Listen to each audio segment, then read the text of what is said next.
Hello creatives, I am back again. I am Rochele, a creative consultant for creative professionals, brands, and projects. And this month I am doing a 30 videos in 30 days challenge that I'm super excited to share with you.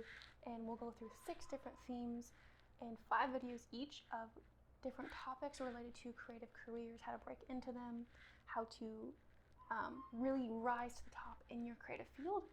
And I'm very excited to get into it, so let's go.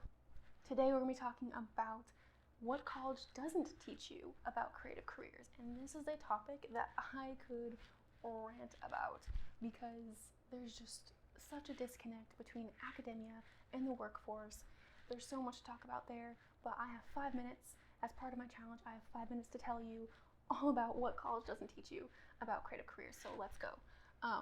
So first of all, when you are a creative professional, what college doesn't teach you about is how to prepare for the client workload. And because the fact of the matter is that 1 out of 3 freelancers works in a creative career, and the bulk of creative careers are often in an agency or a freelance setting. There are opportunities to work in-house as a creative professional, but those are becoming harder and harder to find as more brands choose to outsource to agencies.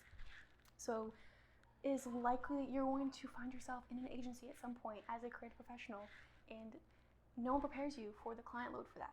No one prepares you for how the client work isn't glamorous. Social media would like to have you believe that if you are a graphic designer or a social media manager or whatever, you can just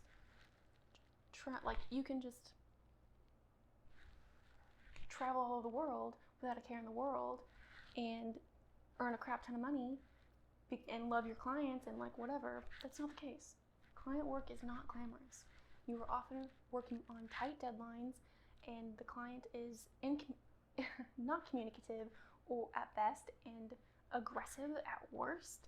And there's just this constant battle between what you love to do, because you got into this creative field because you love the craft.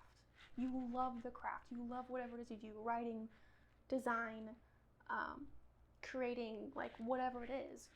You love it, but you have to straddle that with what you're good at and the client's demands and your boss's demands and the branding of the firm that you're in, or the company that you're in. You have to balance all these different things.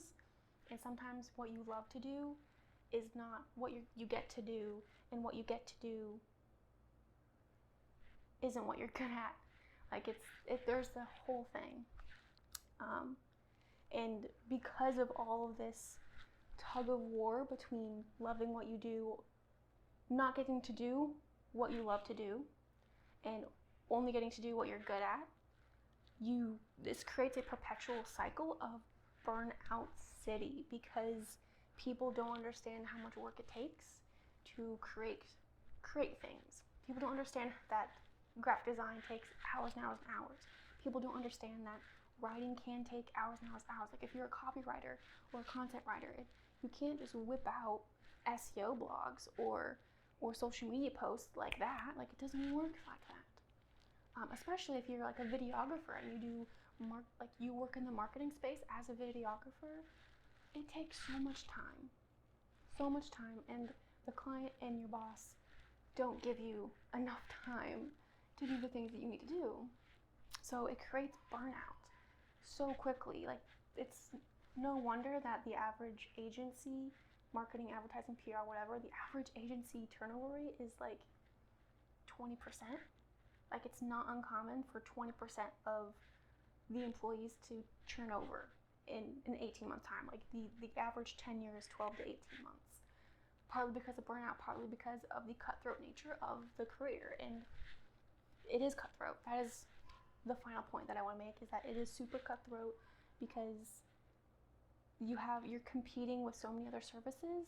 And I don't like to say that, but in some cases it is, because we'll get into it in the next couple of videos, but you are competing not just against yourself and your previous work, but also against people who do similar works for you and a whole bunch of other stuff.